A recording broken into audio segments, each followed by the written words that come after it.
سلام علیکم تنظیم سلامات و خانواده سلام داشتیم. نزد پیغمبر ما سلام یک مرد آمد گفت که یک زن نماز تهجد میخواند، قرآن میخواند، هم عبادت خوب میکنه، لیکن همسایه‌اش رو آزار میکنه. این در حدیث از ابو هریره رضی الله عنه از امام مسلم روایت میشود.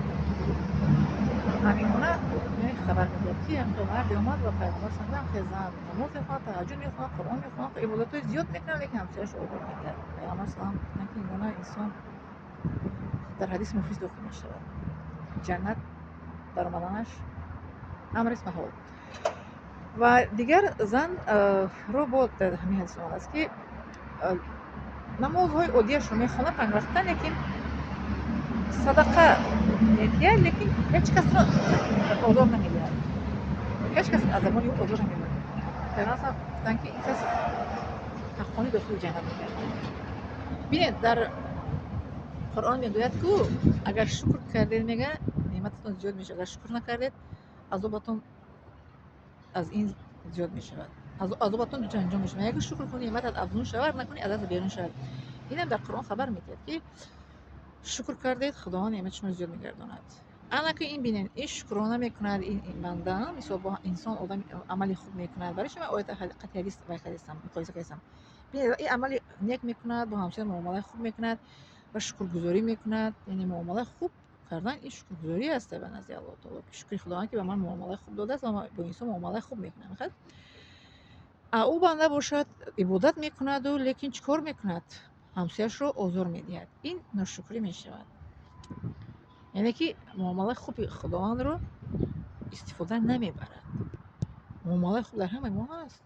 مادر حکیم میگفتن که بدیر هر کس کرده میتونه، لیکن نیکی هر کس کرده نمیتونه. ما باید که فقط نیکی کنیم.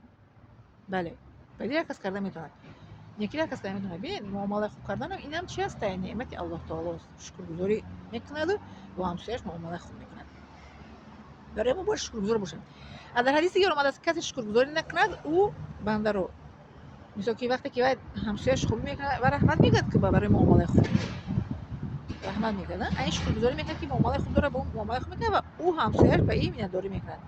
انا ببینیم یک شکر کن که نعمتت افزون شود، نکنی از بیرون شود. کسی که شکرگزاری نکند مثلا بنده رو، او انسان خداوند شکرگزار نیست. بله، ما باید که انسان ها رو رحمت گوییم. کار خوبی که میکند، سخن خوب میگوید، باید که رحمت گوییم، آفرین مینت داریم، مینت‌داری خود رو باید که بیان کنیم. وقتی که ما از انسان شکرگزاری نکنیم کو معنی داره که ما خداوند شکرگزاری نمیکنیم. برای ما دویم باید انسان ها رو مینت‌داری کرده استیم.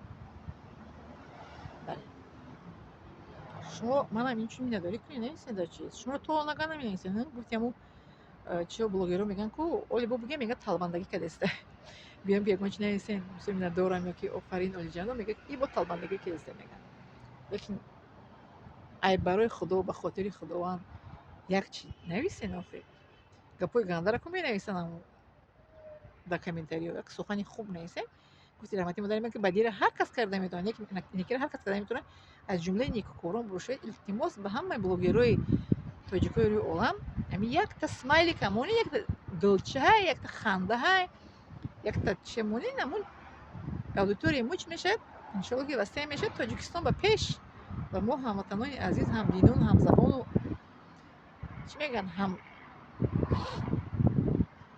دین گفتم هم دین هم زبان و هم وطن و به پیش ندارم شما همه بلوگرهای تاجیکستان به پیش